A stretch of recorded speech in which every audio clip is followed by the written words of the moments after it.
سنة 1956 حصلت واحدة من أخطر الحروب اللي تعرضت ليها مصر. الحرب دي اتعرفت باسم العدوان الثلاثي، وبدأت يوم 29 أكتوبر لما إسرائيل غزت سيناء وقطاع غزة، وبعدها بيومين دخلت بريطانيا وفرنسا على الخط.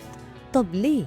القصة بدأت من قبل كده بكتير. في شهر يوليو سنة 1956 الرئيس جمال عبد الناصر أعلن تأميم قناة السويس، وده معناه إن الشركة اللي كانت بتدير القناة وكانت بين فرنسا وبريطانيا بقت تحت سيطرة مصرية خالصة.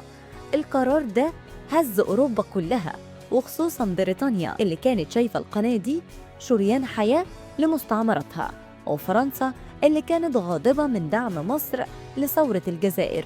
وفي السر اجتمع ممثلين من إسرائيل وبريطانيا وفرنسا يوم 22 أكتوبر في بلدة اسمها سيفر في فرنسا، وطلعوا بخطة سريعة وخبيثة.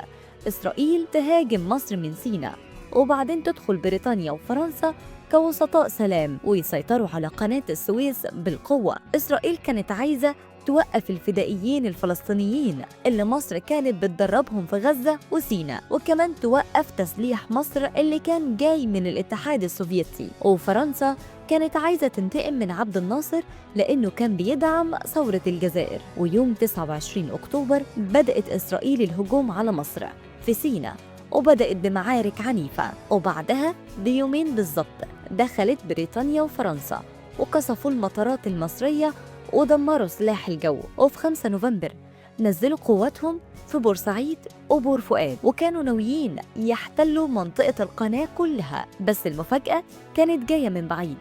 الاتحاد السوفيتي بعت إنذار لبريطانيا وفرنسا، وبعدها أمريكا كمان ضغط عليهم جامد وقال لهم كفاية كده، انسحبوا فوراً.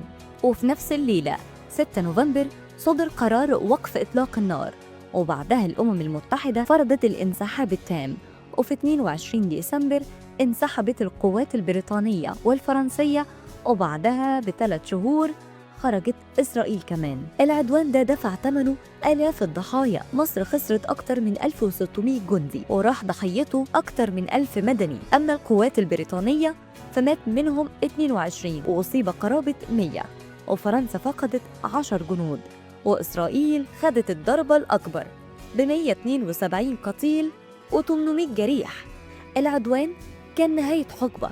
بريطانيا وفرنسا فقدوا نفوذهم في الشرق الأوسط، وتوترت علاقتهم مع أمريكا، واضطر رئيس وزراء بريطانيا أيضا يستقيل، وسقطت حكومة فرنسا. أما عبد الناصر فخرج من الأزمة بطل شعبي، رمز للقومية العربية، وقدر رغم الدمار يحقق نصر سياسي ومعنوي كبير. إسرائيل ما قدرتش تاخد القناة، لكن كسبت حرية مرور من مضيق طيران، والمشهد الإقليمي كله اتغير. وهنا بنقف عند نقطة فارقة في التاريخ.